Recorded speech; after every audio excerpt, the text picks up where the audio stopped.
Nama saya Meski Hawandama, NPM saya 12114201190173. Saya dari kelas F Keperawatan, Fakultas Kesehatan, Prodi Keperawatan, Universitas Kristen Indonesia Maluku. Saat ini saya akan menjelaskan patofisiologi dari katarak. Katarak merupakan penyebab terbanyak kebutaan di dunia. Proses terjadinya katarak sangat berhubungan dengan faktor usia. Meningkatnya usia, harapan hidup juga berperan dalam hal meningkatnya penderita buta katarak.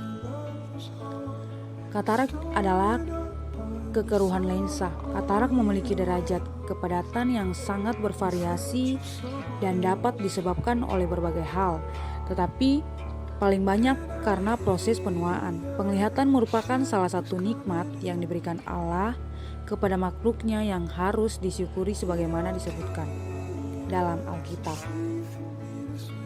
Kemudian patofisiologi dari katarak.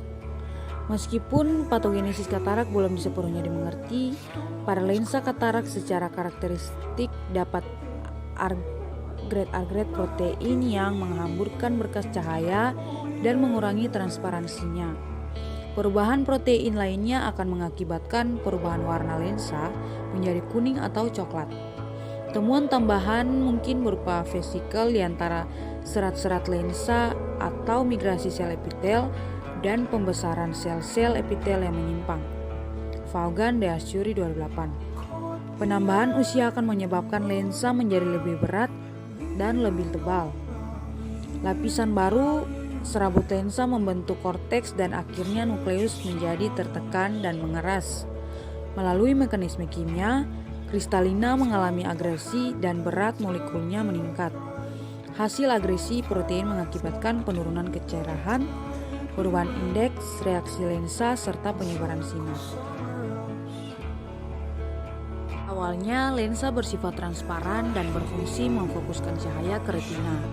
Pada katarak, terdapat agresi protein yang memecah cahaya yang masuk, serta terjadi perubahan struktur protein yang menghasilkan diskolorasi kuning atau kecoklatan.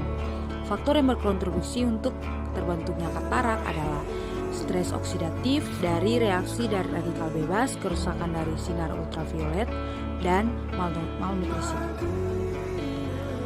Berikut beberapa klasifikasi katarak. Yang pertama, katarak sinilis. Mekanisme pasti dari katarak sinilis masih belum diketahui.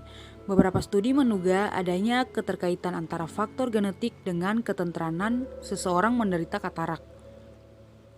Selain daripada itu, stres oksidatif juga diduga berperan dalam patofisiologi katarak sinilis.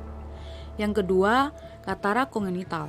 Katarak kongenital merupakan suatu keadaan yang berpotensi menghambat perkembangan visual anak dan dapat menyebabkan kebutaan permanen.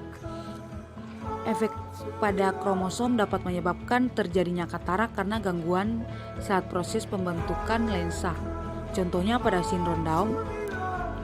Sebuah studi melaporkan bahwa katarak kongenital diturunkan berdasarkan pola autosomal dominan yang dipengaruhi oleh infeksi virus rubella.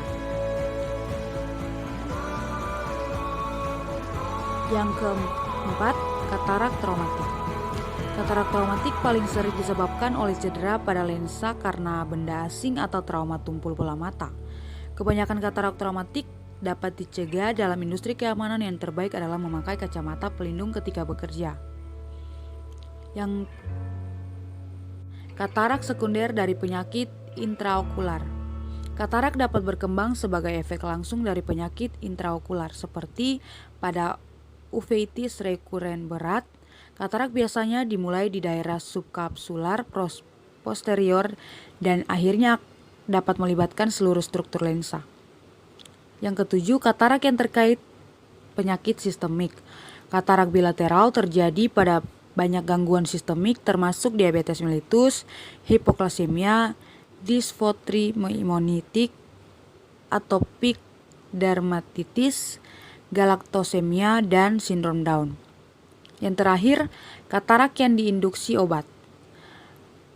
Kortikosteroid yang diberikan dalam jangka waktu lama, baik secara sistemik atau oral atau inhalasi atau dalam bentuk tetes, dapat menyebabkan kekeruhan lensa.